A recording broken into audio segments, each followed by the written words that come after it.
mereka tuh melakukan demo 2 hari rencananya.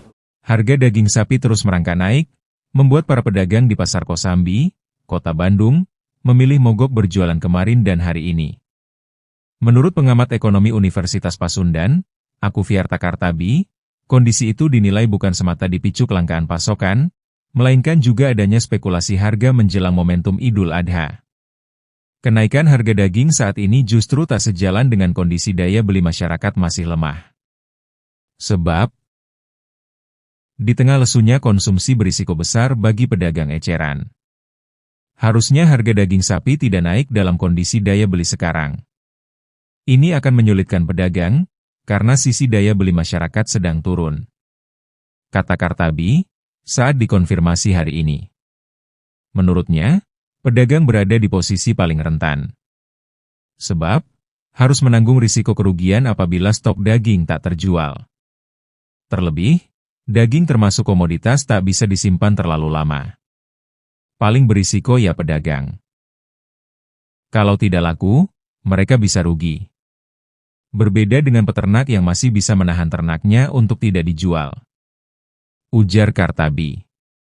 Menurutnya, kenaikan harga menjelang Idul Adha kerap diiringi ekspektasi pasar bahwa permintaan hewan kurban akan meningkat. Situasi itu kerap dimanfaatkan sebagian pelaku usaha untuk mendorong harga lebih tinggi. Ini menunjukkan tidak sepenuhnya ada faktor kelangkaan pasokan. Ada faktor spekulasi yang memanfaatkan momentum, karena diasumsikan harga jual daging kurban nanti naik. Kata Kartabi. Menurutnya, harga hewan kurban memang kerap dikaitkan dengan ukuran dan bobot sapi, sehingga kenaikan harga daging di pasar ikut memengaruhi persepsi harga hewan kurban secara keseluruhan. Pelaku perdagangan dan peternak belum sepenuhnya membaca kondisi pasar kini. Langkah menaikkan harga justru kurang tepat, ketika tekanan ekonomi masyarakat masih tinggi. Pelaku usaha perdagangan dan produsen peternak ini tidak memahami kondisi pasar saat ini. Ujar Kartabi. Menurutnya, lemahnya daya beli masyarakat dengan kualitas pertumbuhan ekonomi belum sepenuhnya dirasakan masyarakat. Meski pertumbuhan ekonomi Jawa Barat sempat tercatat di atas rata-rata nasional, konsumsi rumah tangga dinilai belum pulih secara organik.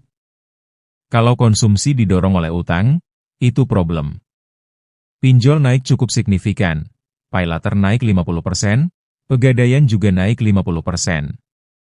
Artinya konsumsi dibayar oleh utang. Kata Kartabi. Selain itu, ia mengingatkan tekanan inflasi ke depan masih berpotensi meningkat. Kondisi kurs dolar Amerika menguat juga dinilai dapat menambah tekanan pada harga, meski sektor daging sapi sebagian besar bergantung pada rantai pasok domestik. Jangan hanya melihat April saat Lebaran. Waktu itu dolar belum setinggi sekarang. Bulan Mei ini belum tahu inflasinya seperti apa. Ujar Kartabi. Menurutnya, harga daging naik saat ini tak memiliki alasan kuat dari sisi produksi nasional. Meski sebagian bibit sapi masih berasal dari impor, proses penggemukan dan peternakan sebagian besar dilakukan di dalam negeri. Kalau bicara daging, rantai pasoknya sebagian besar di dalam negeri. Bukan mengimpor sapi utuh. Jadi ada faktor spekulasi di dalam negeri. Kata Kartabi.